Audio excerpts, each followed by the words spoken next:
Dan ini favoritnya Julia Robert. Wah. Partai mengumumkan Anies Baswedan sebagai capres. Di hari yang sama pula Mbak Nilu mengatakan selamat tinggal. Karena aku begitu mencintai negeri ini dan seisinya.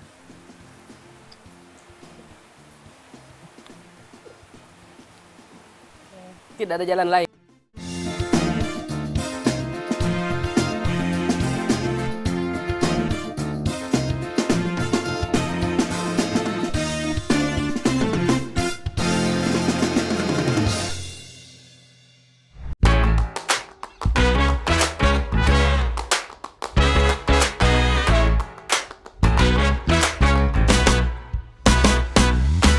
Swastiastu udah sampai di Bali, tapi saya nggak sendirian, udah di rumahnya Mbok Niluh Jelantik. Permisi Mbok Niluh. Hai. Selamat siang Hanum. Selamat siang Mbok Niluh. Selamat datang di workshop kami di Niluh Jelantik. Luar biasa. Oh, lagi pada kerja semuanya Mbok Nggih. Niluh. Halo bapak-bapak. Cerah banget ya warnanya pink semua. Dalam rangka Hari Valentine juga. Jadi inilah workshop kami Niluh Jelantik, di mana sudah berjalan hampir 20 tahun kami mengerjakan karya-karya indah sepatu untuk perempuan Indonesia dan juga untuk para pelanggan di seluruh dunia. Jadi Anu bisa lihat proses pembuatan sepatu Niluh Jelantik itu memang benar-benar menggunakan keterampilan tangan. Handmade semua ya Mbok? Handmade, 100% handmade. Luar biasa. Dan kami dibantu dengan bantuan mesin-mesin tradisional yang juga usianya hampir sama dengan kita ya. Oh iya, seumuran ya. Jadi seperti slogan kami, it is all started with love. Jadi semuanya dimulai dengan cinta. Dengan cinta. Iya. Nah Mbok, produk-produk jadinya, orang kan apal Mbok Niluh ini, sosoknya Mbok Niluh kan juga dikenal karena karya-karyanya tuh sudah sampai ke mancanegara semuanya. Apakah ini salah satu koleksi-koleksinya?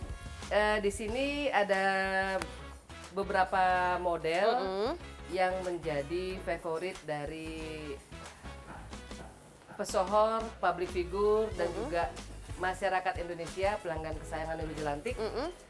Karena pelanggan Niluh Jelantik itu, Hanum, mereka itu menjadi pelanggan kami itu secara generasi. Udah terkenal turun-temurun ya sama customernya ya Mbok? Nah, modelnya adalah, aku perkenalkan ya, ini adalah model Peru. Peru. Jadi model ini adalah favorit dari musisi biduan kesayangan kita, yaitu Inul.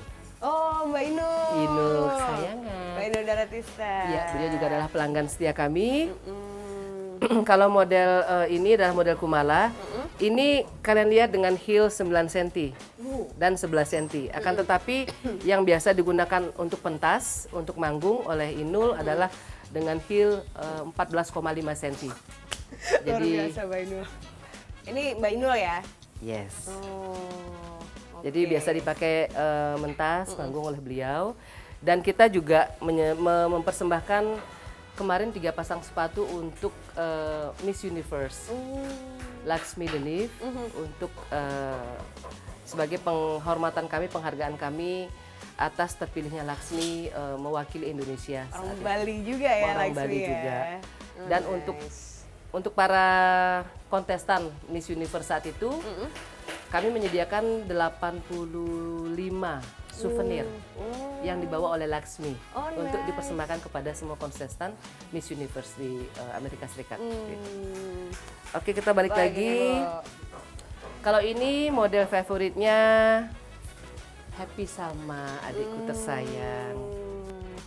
Cantik ya. Dan namanya juga adalah Happy. Oh, sesuai. Yeay. Emang dibikin buat Happy Salma, Mbok?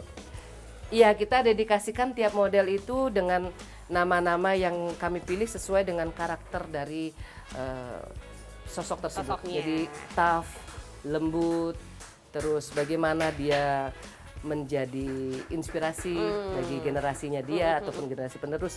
Itu kami berikan penghormatan dengan memberikan nama di sepatu kami. Oh, ada nama serinya. Kalau ini namanya Edo. Edo. Ya. Dan ini favoritnya Julia Robert. Wah, Eat Pray Love. Pray Love. Julia Robert. Bonilo, kalau main ke sini gak lengkap kayak tadi Hanum melihat lagi banyak yang bekerja kan Bonilo. Ada yang bisa kita kerjain bareng nggak sih? Bisa banget. Oke, Bonilo kita mau bikin apa?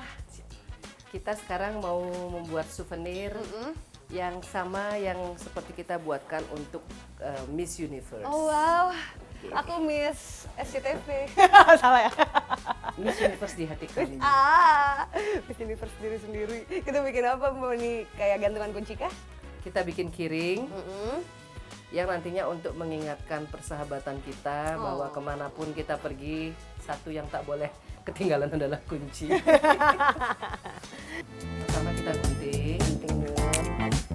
Siap dulu. Gini ya, Mbak? Bawa saja. Menit dulu. Oh, udah.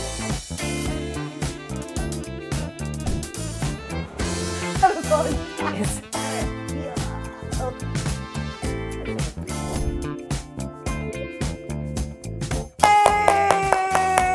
Hasil karya hari ini. Made by Handmade with Love by Hanum. Oke, Bu Nilu, senang banget hari ini kegiatan kita baru datang aja udah langsung bikin kerajinan tadi gantungan kunci. Dikasih tunjuk karya-karyanya Bu Nilu yang sudah mendunia, tapi Bu Nilu perjalanan 20 tahun Bu Nilu dengan brand Nilu Jelantik. Kalau boleh flashback sedikit aja Bu Nilu ke masa zaman dulu. Udah banyak cerita di mana-mana bahwa Bu Nilu bikin usaha sepatu karena dulu punya sepatu aja tuh susah gitu. Iya. Tapi seiring berjalannya waktu sebetulnya apa sih yang bikin Bu Nilu tuh yakin banget sama brand Nilu Jelantik ini sampai akhirnya bisa sebesar sekarang? Aku yakin bahwa secanggih apapun teknologi yang dimiliki oleh sebuah bangsa atau advance apapun gadget kita gitu kan, aku selalu percaya bahwa ada sentuhan tangan manusia di dalamnya, dan di Nilu Jelantik ini kami mengedepankan kemanusiaannya itu. Jadi bahwa di dalam setiap karya-karya canggih yang sekarang kita lihat, misalnya telepon dan lain sebagainya, masih ada dan masih banyak sekali anak-anak bangsa yang mereka tetap setia, tetap loyal kepada profesi yang diwariskan oleh leluhur mereka, oleh nenek moyang mereka. Kami memilih satu spesifik bidang yaitu alas kaki. Karena buat Mbak Nilu, kemanapun kamu melangkah, akan ada sepasang sepatu ataupun sepasang sandal yang menemani langkah kamu untuk menggapai cita-cita kamu. Jadi sayangi kakimu. Mengapa kami optimis dan kami tetap yakin bahwa industri alas kaki ini akan tetap selalu ada. Akan tetapi kan preferensi orang kan berbeda. Bener. Mereka lebih misalnya menyukai yang gaya sportif, mereka menyukai gaya yang lebih maskulin ataupun gaya yang elegan.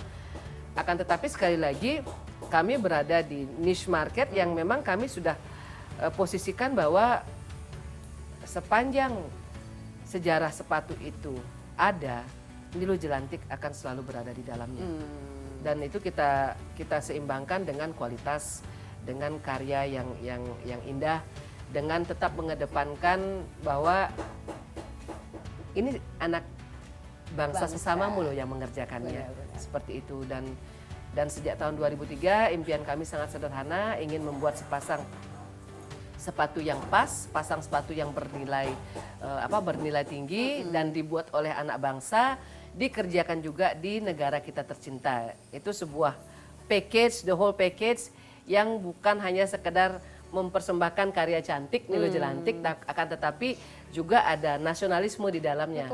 Betul banget. Dan ketaatan kami pada nasionalisme itulah yang membuat kami tegak berdiri hingga sampai saat ini. Bu, tapi sebelum sampai perjalanan Bu Nilu saat ini kan, kalau di cerita-cerita yang udah pernah Bu Nilu sharing juga di luaran, cerita tentang Bu Nilu itu, perjuangan Bu Nilu tuh nggak mudah.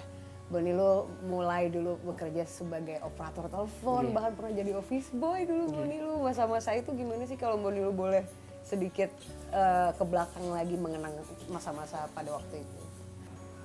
Pekerjaan sebagai operator telepon, office boy, ataupun misalnya sebagai asisten kasir, accounting dan lain sebagainya, yang pada saat itu Mbak Nilu berumur 19 tahun, hampir ke 20 tahun, yang dimana Mbok Niluh memiliki kunci kantor. Artinya apa? Mbok Niluh yang membuka kantor tersebut di pagi hari dan terakhir pulang. Dan selalu Mbok Niluh melihat setiap periode dalam kehidupan itu sebagai sebuah pelajaran. Di mana lagi ada sebuah situasi memang kita mendapatkan didikan yang keras di perusahaan-perusahaan tempat kita bekerja, tapi kita digaji, kita dikasih maem. Jadi walaupun misalnya ada atasan yang misalnya dengan berbagai macam latar belakang dan juga karakter yang menegur kita, memarahi kita, bahkan tidak jarang mengeluarkan kata-kata yang mungkin di kampung itu nggak biasa gitu kan. Kasar lah. Kasar gitu kan. Tapi aku selalu merefernya sebagai aku ini dikuliahi tapi dibayar gitu loh. Don't take it personally. Sometimes it's just business gitu loh. Orang mengerjakan usahanya, orang membangun perusahaannya itu juga dengan perjuangan. Jadi kalau dikasih masukan, jangan masukkan ke hati. Masukkan ke hati itu pada saat itu relevan dengan servis yang kamu berikan dan memang kamu tidak membuat si pelanggan happy. Baru kamu rasakan apa yang dia rasakan. Tapi kalau sudah misalnya terkait dengan peningkatan kualitas yang harus kamu berikan, kamu harus gunakan otak kamu gitu loh, harus gunakan common sense gitu kan. Jadi apapun profesinya, di akhir hari kita akan bisa mengatakan kerjakan yang cintai yang kamu kerjakan, give it the time. Mungkin hari ini kamu nggak begitu menyukai pekerjaan sebagai misalnya traffic controller misalnya.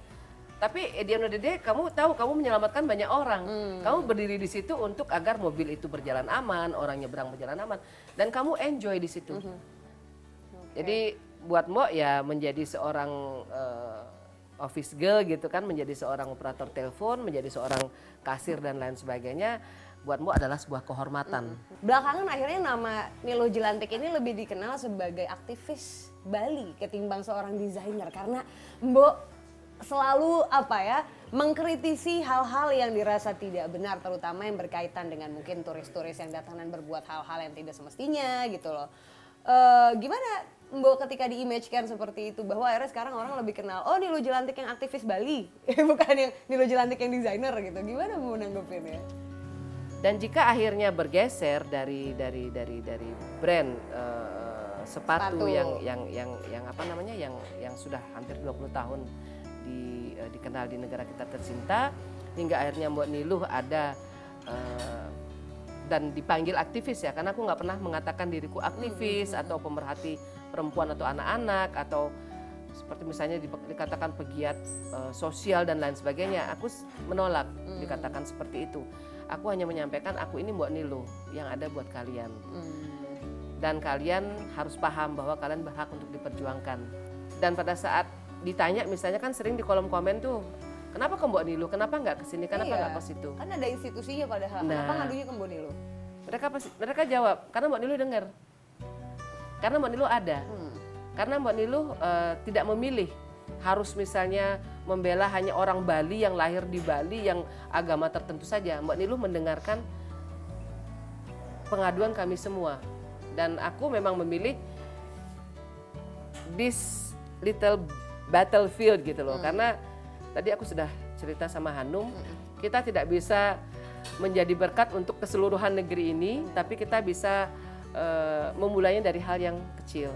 Ada nggak sih yang pernah gerah sama movementnya Mbok Niluh? Misalnya Mbok Niluh kan vokal aja gitu ya untuk tegur orang gitu. Ada yang ngerasa keganggu nggak yang mungkin pernah Mbok Niluh tegur sampai akhirnya jadi kayak fight back ke Mbok Niluh, jadi akhirnya efek negatifnya kena ke Mbok Niluh sendiri? Aku beberapa kali, atau mungkin aku cukup sering bilang ya kepada semua komponen masyarakat termasuk pejabat juga. Aku bilang, aku itu bukan saingan kalian. I'm not part of your competition gitu kan. Aku ada karena ada masukan dari rakyat. Ada keluhan dari masyarakat. Ada hal-hal yang terjadi di lapangan yang masyarakat mempercayakan kepada seorang Niluh Jelantik untuk mengingatkan.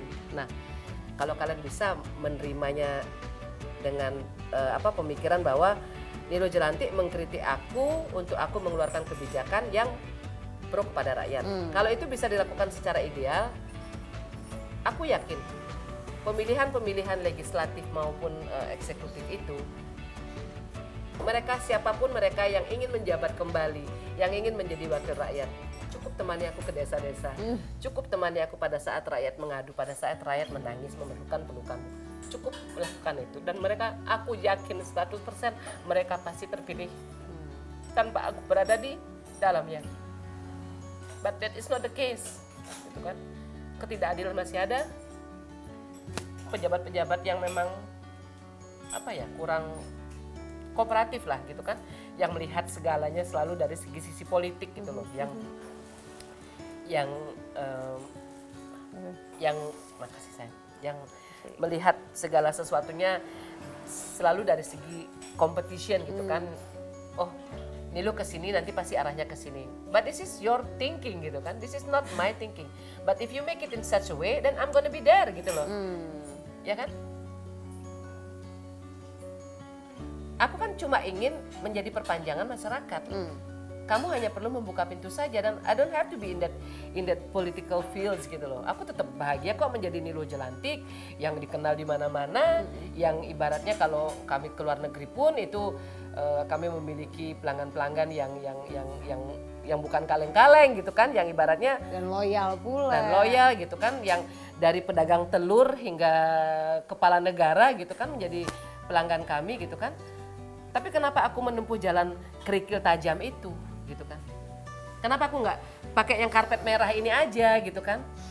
Kenapa aku harus menempuh jalan ini? Karena seperti yang tadi aku sampaikan, panggung ini kuberikan untuk kalian. Rakyat itu adalah audiensnya. Panggung itu diserahkan kepada kalian untuk kalian menunjukkan kepada audiens kalian. Saya bekerja, saya mengabdi, saya jujur, saya berprinsip, saya punya integritas, saya siap transparan dan lain sebagainya. And I give you all that facility to be on that stage, but you didn't want to take it gitu loh. So, siapapun yang mau berada di dalam panggung itu pasti aku support 100%. Dan aku sudah lakukan itu untuk beberapa tokoh. Pasti Hanum juga mengenal beliau-beliau juga. But it doesn't mean that we want to take over their job, you know. Tapi aku percaya akan regenerasi. Aku percaya bahwa seperti kita cukup dengan kebutuhan materi, kita juga harus lah merasa cukup dengan yang namanya power. Karena kalau tidak nanti akan menjadi sebuah ketidakadilan, akan menjadi abuse, akan menjadi pembenaran bahwa keenakan gitu loh, kelamaan gitu kan, dan kita belajar di masa lalu. Perjalanan kami ya memang nano-nano ya, jadi berwarna-warni dan ada yang gerah atau ada yang tidak happy, tapi buat Mbok tujuannya hanya satu, untuk kepentingan masyarakat, untuk kepentingan rakyat. So at the end of the day, I assume and take the responsibility and all the consequences of being the big sister of those people gitu kan. Being brave. Also being brave. Jadi ya ini sih ada beberapa hal misalnya dilaporin ke polisi kayak gitu kan. Pernah Mbok dilaporin ke polisi? Iya, berkali-kali. Cuma memang aku di sana juga ingin memberikan edukasi sebenarnya. Jadi bahwa kepolisian bekerja, bahwa institusi bekerja. Jadi dilaporkan ke polisi itu bukan menjadi ajang aku untuk baper. Untuk aku misalnya play victim gitu kan, terus lapor ke kesayangan Nilo Jelantik.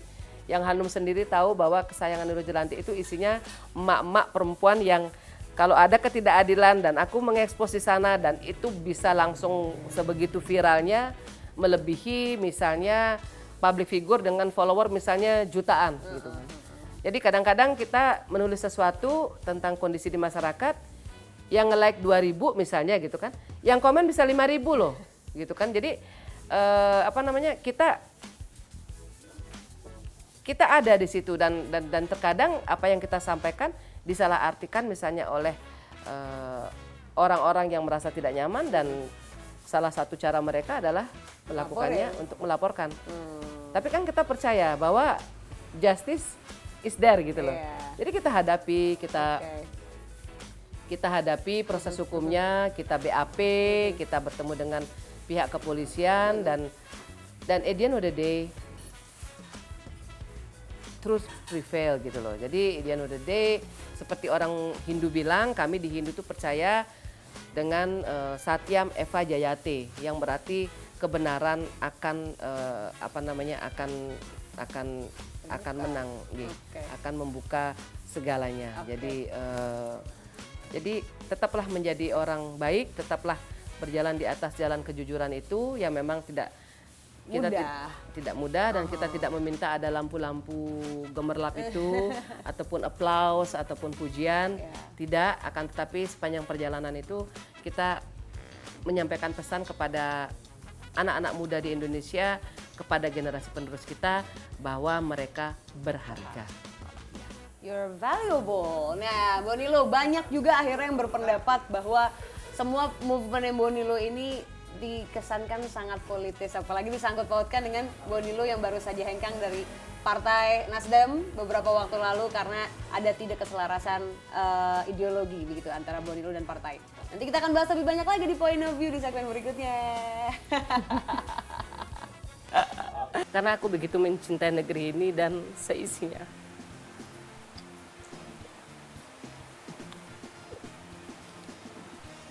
Tidak ada jalan lain.